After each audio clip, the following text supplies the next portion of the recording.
Shalom Israel. First, giving all praises to Yahweh Bashem Yahweh Shai. All praises due. Today we're gonna conclude our little 3-part series. This gonna start Matthew chapter 7. I know y'all see me right now in the car. Got my little looking like Matthias right now. I got my little work clothes on.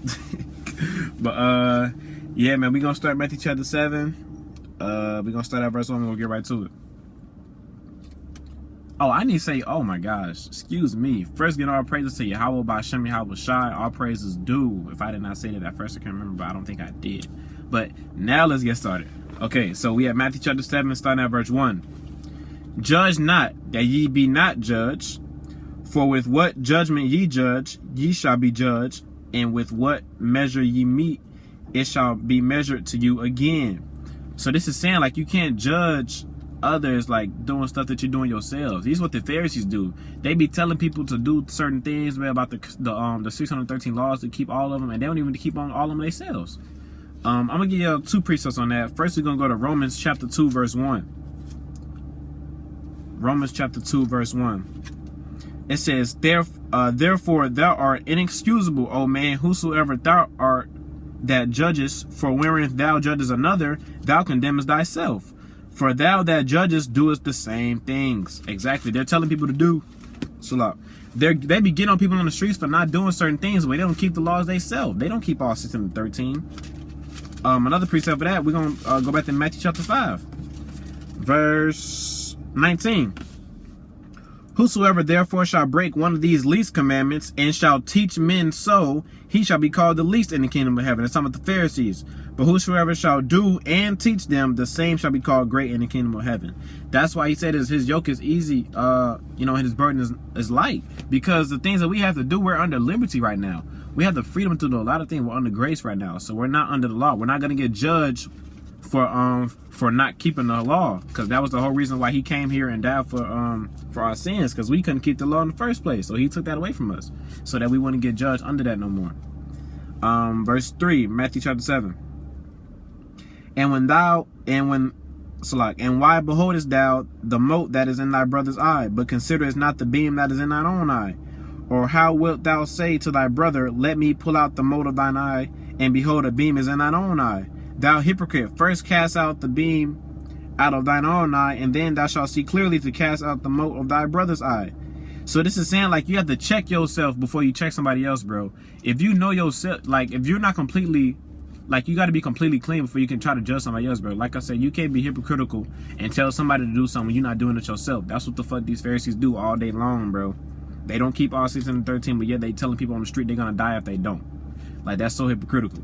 Verse 6. Give not that which is holy to the dogs, neither cast ye pearls before swine. This is referring to the heathens, bro. I'm gonna read it again. Verse 6, Matthew chapter 7. Give not that which is holy to the dogs. The dogs, as you know, dogs are other nations, bro. The Most High see the other nations as dogs. Neither cast ye your pearls before swine. Swine referring back to these heathens. Lest they trample them under their feet and turn again and rent you. So these heathens, they're not, the law is not given to these heathens, bro. Don't worry about these heathens, bro. I'm gonna get a precept for that too. Most High, y'all already know, man. Most High does not deal with heathens, bro. That's why you don't even spend your time. Like, don't even waste your time, bro. We're gonna be in Psalms. This is 147. Yep, Psalms 147, 19 and 20. I already know what it is. He showeth his word unto Jacob, his statutes and his judgments unto Israel. He have not dealt so with any nation. And as for his judgments, they have not known them. Praise ye the Lord. He only gave his statutes and his judgments to Israel, for us. He does not care about these other nations whatsoever, bro. And Yahweh Shai don't. If Yahweh don't care about these other nations, if Yahweh Shai does not care about the other nations, I definitely don't give a fuck about these nations. I have to follow the same way that my father and big brother master Yahweh Shai does. Matthew chapter 7 verse 7. Ask and it shall be given you. Seek and you shall find. Knock and it shall be opened unto you. For everyone that asketh receiveth, and he that seeketh findeth, and to him that knocketh it shall be opened. Or what man is there of you, whom if his son asks bread, will he give him stone? Or if he asks a fish, will he give him a serpent? If ye then being evil know how to good gifts unto your children, how much more shall your Father which is in heaven give good things to them that ask him? Therefore all things whatsoever ye would that men should do to you, do ye even unto them, for this is the law and the prophets. So this is pretty much saying, like, you know, you have to when you pray, man, and you asking for things, like, you have to just asking them Yahweh Hashem Shai, bro. Like, everything you asking him, you have to ask and say it, you know, request of it as if it's already done, bro. That's what he wants us to pray. He knows what our thoughts are. He knows our thoughts and our words before we even speak it. So he just wants you to bring it up to him and speak to him, bro. That's all he wants us to do. So that's what he's saying. Verse 9 says, "Oh, what man is there if his son asks bread, will he give him a stone? Or if he asks a fish, will he give him a serpent?" He's saying, like, what what father would not provide and give their child what they asked him? Like, that's what he's saying. He's like, if my son asks for a fish, why would I give him a snake? No, my son asked for a fish, I'm gonna provide him a fish. Like, that's what our Father is saying. Like, why would I not give you things that you desire? Of course, reasonable shit, but you know, things you desire in my name. You know, that's what he says. When you pray, you gotta pray as if everything's already done, bro. I can't think of what that precept is, but I know most of y'all will know it. So I'm gonna read verse 12 again, because I should have stopped at 11. I'm gonna go to 12 again. Matthew chapter 7.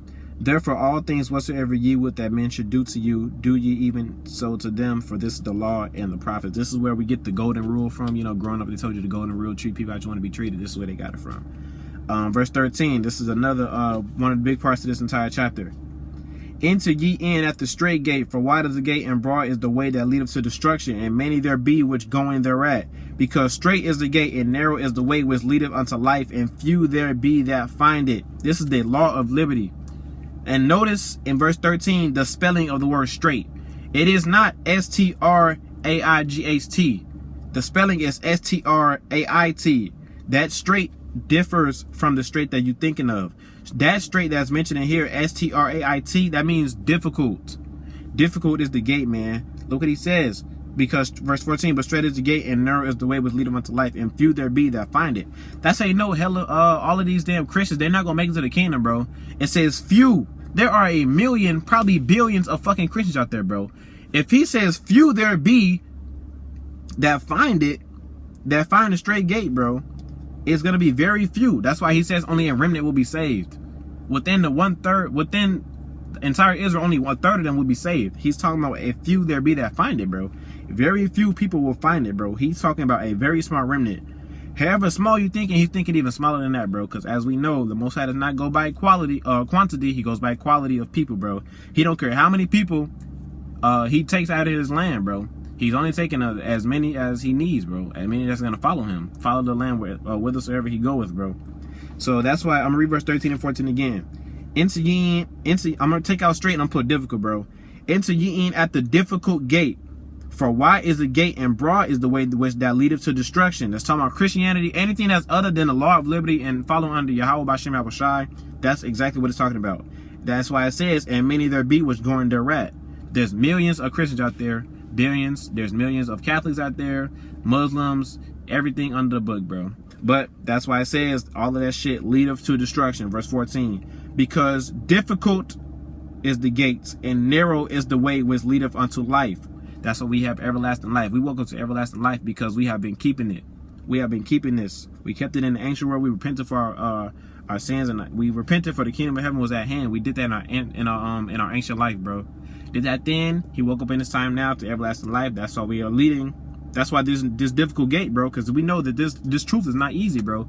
You trying to tell people about Jesus not being his name and Christianity is bull and the whole nine. Like, people going. 90% of people, bro, 95% of people will cuss you out, call you an idiot, call you stupid. Like, this is not easy, bro. Being in this truth is not easy, bro.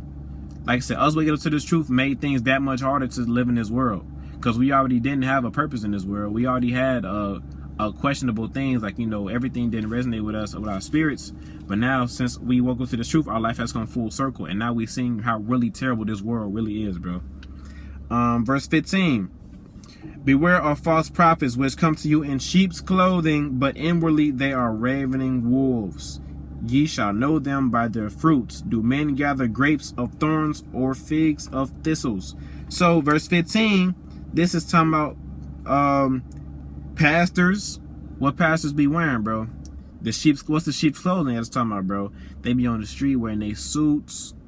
They be suited and booted. You got their nice ties, got their shine shoes, got them clean ass Steve Harveys on their feet, them Maddens on their feet. That's the sheep's clothing, bro. And they out there selling bean pies on the fucking corners. But also, verse 15, it's talking about them Pharisees, bro, wearing them fringes. That's the sheep's clothing, bro, because they drawing you in by what they wearing. And sheep's clothing can be their actions too. Like, they may seem like they with you, but they really not, bro. That's why, as everybody know, bro, we know how each one was, bro. He was a raven and wolf. He had the sheep clothing on, bro. We didn't know what his